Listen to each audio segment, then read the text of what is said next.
खुश बिया कि कितना दिन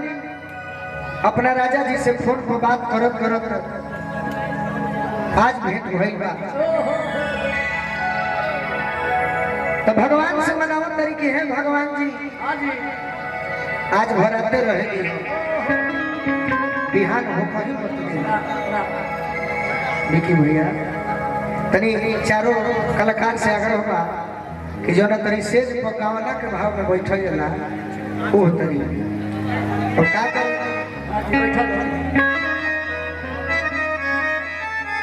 जेकर गाना भइल होई जानत होई अना भी जानत होई का कलाकार रहा सब जानी भाव जरूर है का करोगे जाया हाथ से घायल कर न पातना तरह के हंसे दी हती हम धोती कुर्ता में रहती बुखार में छोड़ा देती लड़की कहती है ना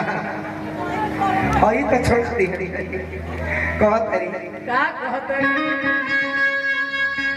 आज हो पहिला मिलनवा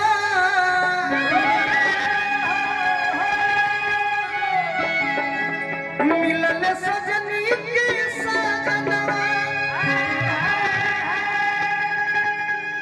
हमारी अंग अंग गुलाब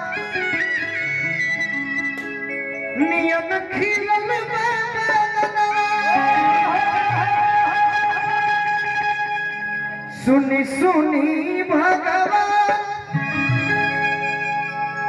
जन बिहान होके सुनी सुनी भगवान जन बिहान होके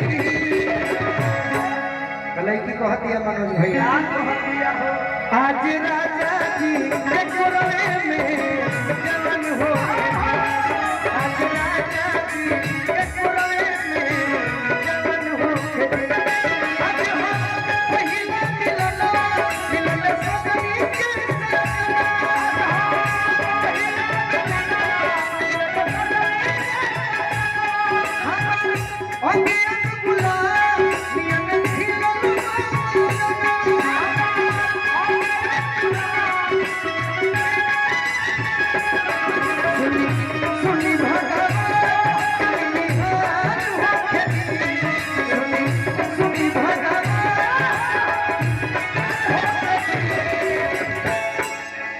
कतना बिजनेस करबो हम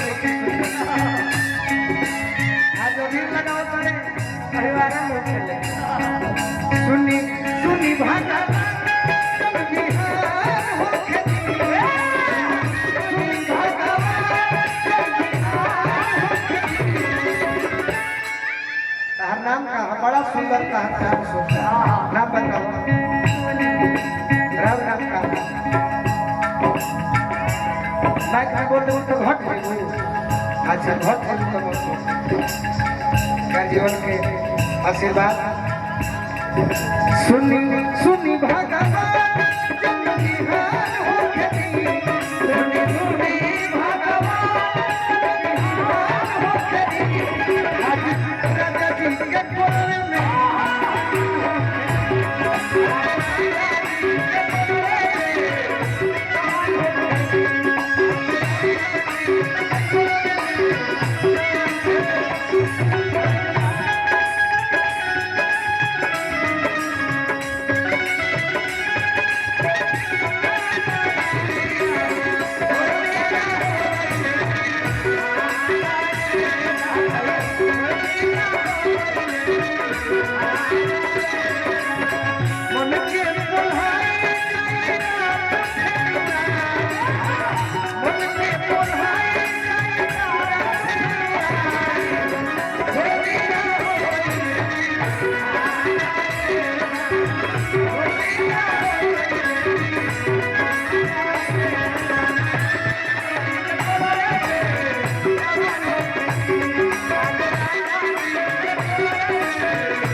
भोजपुरी में मुर्गी कपाल में चुड़की और पुरान घर में मुर्गी बहुत जरूरी है। तो तनी मनी मुर्गी मार दे समय अच्छा लगे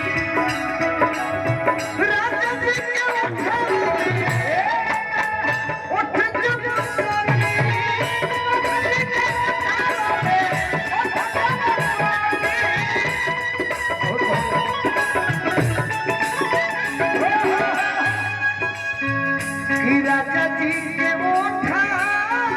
में ओठ जब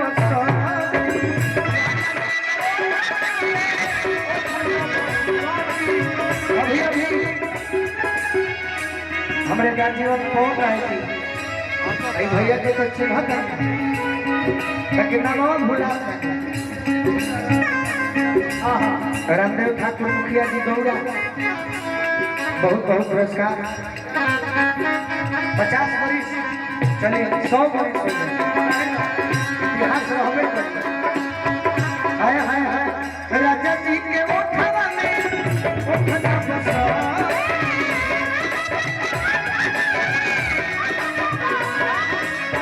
भूख भूख बोरी हमारा दिलवा के बाती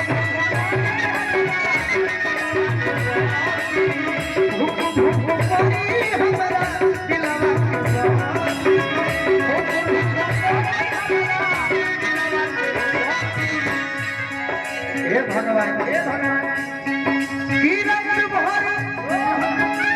लभ के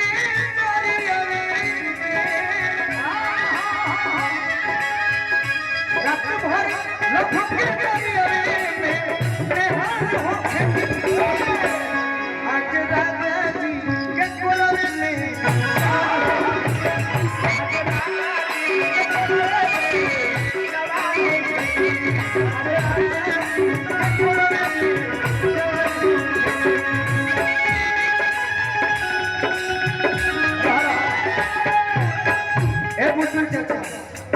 तू ना फूकल